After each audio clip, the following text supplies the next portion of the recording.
ॐ श्रीं ह्रीं क्लीं ग्लौं गं गणपतये नमः। वरवरद सर्वजनं मे वशमानय स्वाहा। ॐ ऐं ह्रीं श्रीं श्रीमात्रे नमः। शिवशक्त्यैकरूपिण्ये ॐ नमः शिवाय। ॐ श्रीगुरुभ्यो नमः। अखिलचर्लवेणुगोपालदत्तात्रेय नमः। ॐ राम दत्तात्रेय नमः। ॐ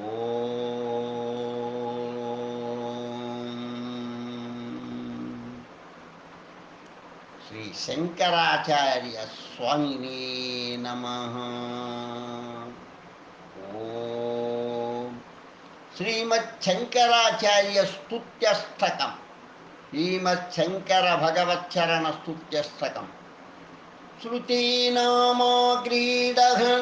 प्रदितपरहंसोचितगतिर्निजे सत्ये दाम्नि त्रिजगदतिवत्तिन्यभिरतः असौ ब्रह्मेवास्मिन् न खलु विषये किन्तु कलये ब्रूहेरर्थं साक्षादनुपचरितं केवलतया मितं पादेनैव त्रिभुवनमिहैकेन महसा विशुद्धं तत्सत्त्वं स्थितिजनिलयेष्वप्यनुगतं दशाकारातीतं स्वमहिमनि निर्वेदरमणं ततस्तं तद्विष्णो परमपदमाज्ञातिनिगमः न भूतेष्वासङ्गः क्वच ननगवाचा विहरणं न भूत्यां संसर्गो न परिचितता भोगिभिरपि तदप्याम्नायान्तस्त्रिपुरदहनात् केवलदशा तुरीयं निर्द्वन्द्वं शिवमतितरां वर्णयति तं न धर्मः सौवर्णो न पुरुषफलेषु प्रवणतां न चैवाहोरात्र स्फुरदरियुतः पार्थिवरदः वासाहायेनैवं सती विततपुर्यष्टकजये कथं तन्न ब्रूयान्निगमनिकुरम्बः परशिवम् दुःखसारदुरन्तदुष्कृतघनां दुःसंस्कृतिप्रावृषं दुर्वारामिह दारुणां परिहरं दूरादु सदुदादु दुरादु दूरादुदाराशयः उच्छण्डप्रतिपक्षपण्डितयशो नाळीकनाळाङ्कुर ग्रासोऽहंसकुलावतंस पदभाक्सन्मानसे क्रीडति क्षीरं ब्रह्म जगच्छ नीरमुभयं तद्योगमभ्यागतं हृद्भेदं त्वितरेतरं चिरतरं सम्यग्विभक्तीकृतं येनाशेषविशेषदोहलहरे मासेदुषीं सीमुषीं सोऽयं शीलवतां पुनाति परमो हंसोद्विजात्यग्रणीः नीरक्षीरनयेन तथ्यवितते सम्पिण्डिते पण्डितैर्दुर्बोधे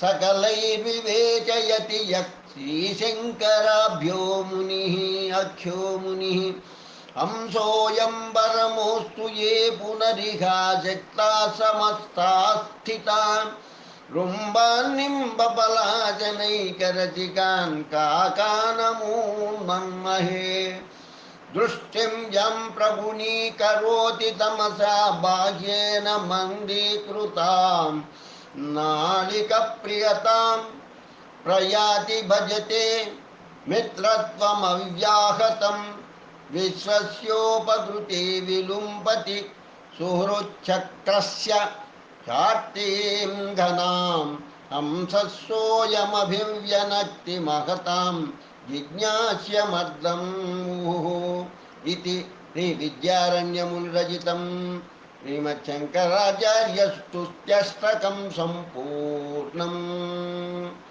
ॐ श्रीगुरुभ्यो नमः। ॐ श्री शङ्कराचार्यस्वामिने नमः। ॐ श्री शङ्कर भगवत्पादाचार्यस्तुतिः। मुदाकरेण पुस्तकं ददानमे च रूपिणां तथा परेण मुद्रिकां नमस्तमो विनाशिनीं कुसुम्बवाससावृतं विभूतिभासिपालकं नताघनास्य निरतं नमामि शङ्करं गुरुम्। पराशरात्मजप्रियं पवित्रितक्षमातलं पुराणसारवेदिनं सनन्दनादिसेवितं प्रसन्नवक्त्रपङ्कजं प्रपन्नलोकरक्षकं प्रकाशिताद्वितीयतत्त्वमाश्रयामि देशिकम्। सुधांशुरेकरार्चकं सुधीन्द्रसेव्यपादुकं सुतादिमोहनाशकं सुशान्तिशान्तान्तिदायकं समस्तवेदपारगं सहस्रसूर्यभासुरं समाहिताखिलेन्द्रियं सदा भजामि शङ्करम्। यमीन्द्रचक्रवर्तिनं यमादियोगवेदिनं यथार्थतत्त्वबोधकं यमान्तकात्मजार्चकं यमेव मुक्तिकाङ्क्षया समाश्रयन्ति सज्जना नमाम्यहं सदा गुरुं तमेव शङ्कराभिधम्। स्वबाल्य एव निर्भरं ययात्मनो दयालुतं दरिद्रविप्रमन्दिरेषु वर्णवृष्टिमानयन् ददर्श्य संस्मयाम्बुधो न्यमज्जयत्समाञ्जनाम् अयेव शङ्करः सदा जगद्गुरुर्गतिर्मम। यदीयपुण्यजन्मना प्रसिद्धिमापकालके यदेयसेच्यतां व्रजन् स तोटकोऽपि पप्रदे।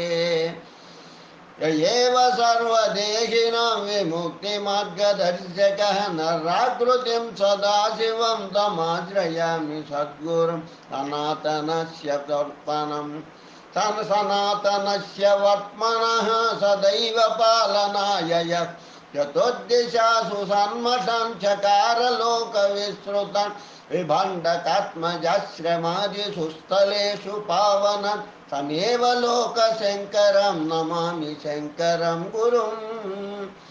यदीयहस्तवारिजात सुप्रतिष्ठिता सती प्रसिद्धशृङ्गभूधरे सदा प्रशान्ति भासुरे अभक्तपालनव्रत विराजते हि शारदा स शङ्करकृपानिधिः करोतु मामनेन सम्। इमं स्तवं जगद्गुरोर्गुणानुवर्णनात्मकं समादरेण यः पठेदनन्यभक्तिसंयुतः तमाप्नुयात् समीहितं मनोरथं नरोचिरा दयान्निधे स शङ्करस्य सद्गुरुप्रसादतः। इति श्रीशङ्करभगवत्पादाचार्यस्तुतिः सम्पूर्णम्। ॐ श्रीगुरुभ्यो नमः। श्रीशङ्कराचार्यस्वामिने नमः। श्रीशङ्कराचार्यस्तवः। ॐ श्रीशङ्कराचार्यवर्यं सर्वलोकैकवनुजं भजे देशिकेन्द्रम्। श्रीशङ्कराचार्यवर्यो सर्वलोकैकवन्द्यं भजे देशिकेन्द्रम्। धर्मप्रचारेति दक्षं योगी गोविन्दपादाप्तसन्न्यासदीक्षं दुर्वादिगर्वापनोदं पद्मपादादिशिष्यादिसंसेव्यपादं शङ्खाद्रिदम्भोलिलीलं किङ्कराशेषशिष्यादिसन्त्राणशीलं बालार्क కనీకాశచేలం బోధితా శేష వేదాంత గూఢార్ధజాలం రుద్రాక్షమాలా విభూషం చంద్రమౌళీశ్వరారాధనావాప్తతోషం విద్రావితాశేషదోషం భద్రపూగప్రదం భక్తలోకస్య నిత్యం పాపాటవీ చిత్రభాను జ్ఞానదీపేన హార్దం తమో వారయనుతం ద్వైపాయన ప్రీతిభాజం సర్వతాపాపమోమం తాపాపహామోఘబోధప్రదం తం రాజాదిరాజా విపూజ్యం రమ్యశృంగాద్రివాసైకలోలం యతేద్యం రాకేందు సంకాశవక్త్రం రత్నగర్భే భవక్తాంగ్రి పూజానురక్తం శ్రీభారతీ తీర్థగీతం శంకరార్యస్తవం యః పఠేద్ భక్తియుక్తః సోవాప్నుయాత్ సర్వమిష్టం శంకరాచార్యవర్య ప్రసాదేన తోర్ణం ఇది శ్రీ భారతీ తీర్థ మహాస్వామి కృత శ్రీ శంకరాచార్య స్తవః సంపూర్ణం శ్రీ గురుభ్యో నమః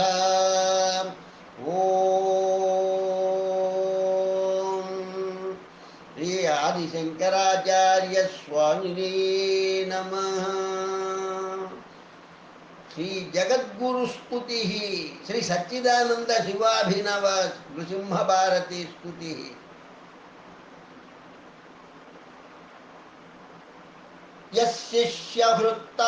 యశిష్యహృత్తాపదవాగ్నిభయ నివారిణే మహామేఘః యశిష్యహృత్తాపదవాగ్ని భయ నివారిణే మహామేఘః యశిష్య రోగాత్రి మహాహి విష వినాశనే సుపన్నాత్మా యశిష్య సందోహ విపక్షగిరి విభేదనే పవిష్యోచ్యః శ్రీ సచ్చిదానంద శివాభినవ నృసింహ భారతీ స్వామి యశిష్య హృత్తాపదవాగ్ని భయ నివారిణే మహామేఘః యశిష్య రోగాతి మహావిష వినాశనే సుపన్నాత్మా యశిష్య సందోహ విపక్షగిరి విభేదనే పవిష్యోచ్యః శ్రీ సచ్చిదానంద శివాభినవ నృసింహ భారతీ స్వామి యం శంకరార్యా పరరూప ఇతి తపోనిధిం భజంత్యార్యాః యం భారతీ పుంతనురూపా ఇతి కళానిధిం స్తువంత్యన్యే యం సద్గుణాఢ్యం నిజదైవమితి నమంతి సంశ్రితా సోచ్యః శ్రీ సచ్చిదానంద శివాభినవ నృసింహ భారతీ స్వామి येनाश्रितं सज्जनतुष्टिकरमपेक्षितं चतुर्भद्रं येनादृतं शिष्यसुधीसुजनशिवङ्करं किरीटाद्यं येनोद्धृता संयमिलोकनुतमहानुभावता सोच्यः श्रीसच्चिदानन्द शिवाभिनव नृसिंह भारती स्वामी यस्मैनुपाद्या बिरुदं ददति विभूषणादिकं भक्त्या यस्मै प्रयच्छन्ति मुदा भजकजनान् नृपोपचारादीन् यस्मै प्रदत्ता गुरुणा स्वकृततपो विभूतयः सोच्यः श्रीसच्चिदानन्द शिवाभिनव नृसिंह भारती स्वामी यस्मादभीष्टार्थचयाप्तिरिहा भवत्य मोघमात्तानां यस्मात् कटाक्षा सदया कुशलकरा सरन्ति भक्तेषु यस्मात् सदानन्दसूक्तमृतधुनि प्रजायते सोच्यः श्रीसच्चिदानन्द शिवाभिनव नृसिंह भारती स्वामी यस्यांगके भाति महत्त्वगुणविबोधकं महातेजः यस्सोक्ति पूरे ऋतपूतहितसदम्बुभक्तपानीयं यस्यान्तरङ्गे हि शिवोऽहमिति विभावनैकतासोऽख्यः श्रीसच्चिदानन्दशिवाभिनवनृसिंहभारती स्वामी अस्मिन् स्थिता शृङ्गगिरि जयति परम्परात्तदिव्यश्री अस्मिन् चक्रास्तु द्रुतवादिश जयकरी यशकरी विद्या अस्मिन् सुविज्ञान विरक्तिशमदमादिसम्पदः श्रीसच्चिदानन्दशिवाभिनवनृसिंहभारती स्वामी योक्ष्यो भजेयं शरणं भवुकयुतोऽस्मि येन यस्मै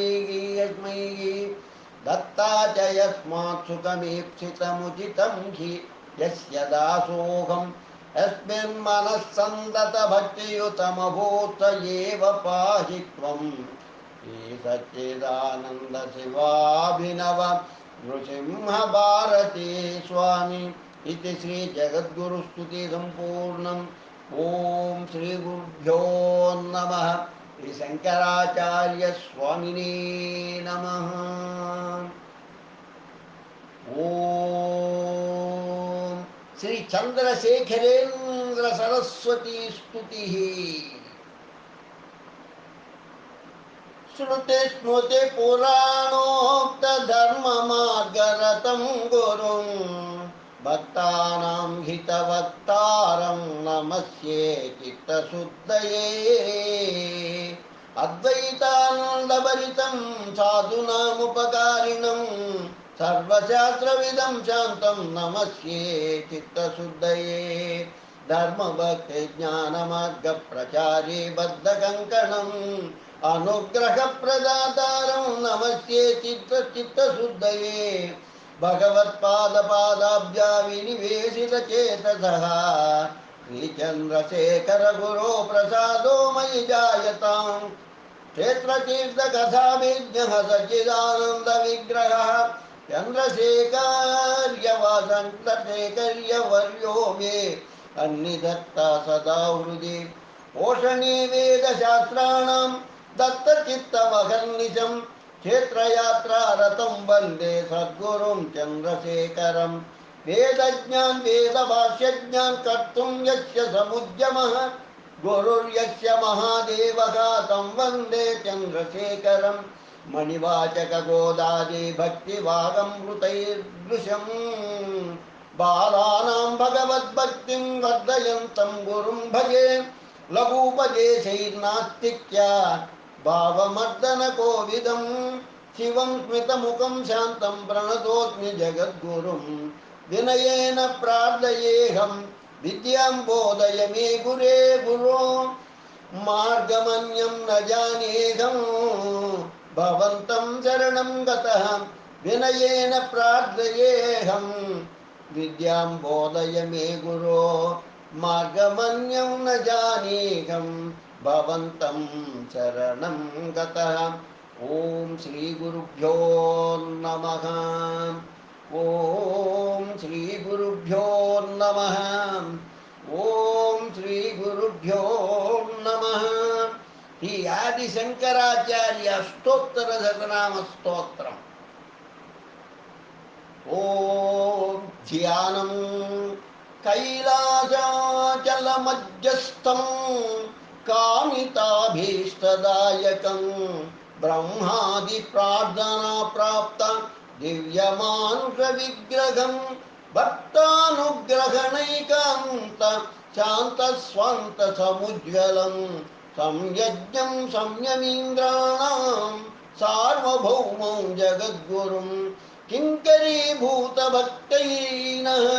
पङ्कजातविशोषणं ध्यायामि शङ्कराचार्यं सर्वलोकैकशङ्करं स्तोत्रम्। श्रीशङ्कराचार्यवर्यो ब्रह्मानन्दप्रदायकः अज्ञानतिमिरादित्यः सुज्ञानाम्बुधिचन्द्रमा वर्णाश्रमप्रतिष्ठाता श्रीमान् मुक्तिप्रदायकः शिष्योपदेशनिरतो भक्ताभीष्टप्रदायकः सूक्ष्मतत्त्वरहस्यज्ञः कार्याकार्यप्रबोधकः ज्ञानमुद्राञ्जितकरः शिष्यवृत्तापहारकः परिव्राजाश्रमोदत्ता सर्वतन्त्रस्वतन्त्रधीः अद्वैतस्थापनाचार्यः साक्षात् शङ्कररूपदृक् षण्मतस्थापनाचार्य त्रयीमार्गप्रकाशकः वेदवेदान्ततत्त्वज्ञो दुर्वादिमतखण्डनः वैराग्यनिरतशान्तः संसारान्नवतारकः प्रसन्नवदनाम्भोजः परमार्थप्रकाशकः पुराणस्मृतिसारज्ञो नित्यतृप्तो महस्तुतिः नित्यानन्दो निरातङ्को निस्सङ्गो निर्मलात्मकः निर्ममो निरहङ्कारो विश्ववनुजपदाम्बुजः सत्त्वप्रधानसद्भावः संख्यातीतगुणोज्ज्वलः अनगत्सारहृदयः सुधीसारस्वतप्रदः सत्यात्मा पुण्यशीलश्च सौख्यसाङ्ख्ययोगविचक्षणः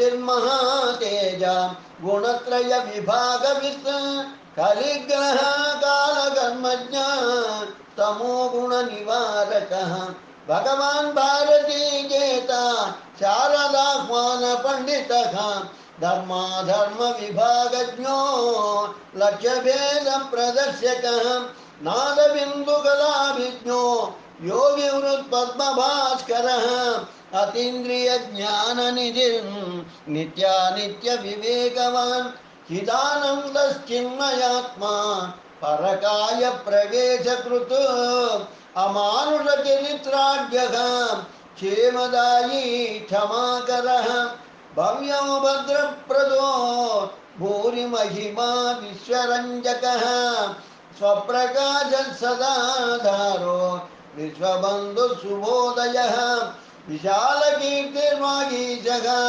सर्वलोकहितोत्सुकः कैलासयात्रा सम्प्राप्त चन्द्रमौळिप्रपूजकः काञ्च्यां श्रीचक्रराजाख्यां यन्त्रस्थापनदीक्षितः श्रीचक्रात्मका ताटङ्क तोषिताम्बा मनोरथः श्रीब्रह्मसूत्रोपनिषद्भाष्याद्विग्रन्थकल्पकः चतुर्नाम्नाय प्रतिष्ठाता महामतिः द्विसप्ततिमतोच्छेत्ता सर्वदिग्विजयप्रभुः काषाय वसुनोपेतो भस्मोद्धूलितविग्रहः ज्ञानात्मकैकदण्डाढ्यः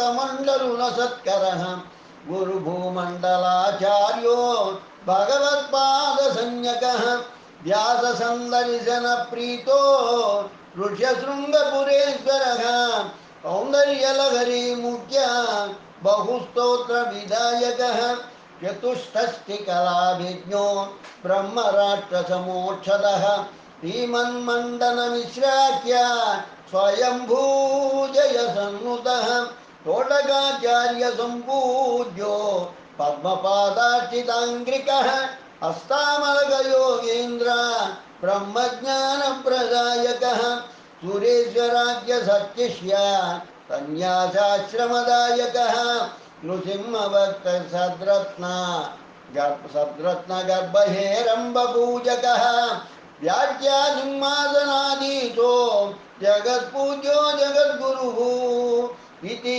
श्रीशङ्कराचार्यस्तोत्ररत्नामस्तोत्रं सम्पूर्णं। लोकाः समस्ताः सुखिनो भवन्तु, लोकाः समस्ताः सुखिनो भवन्तु, लोकाः समस्ताः सुखिनो भवन्तु।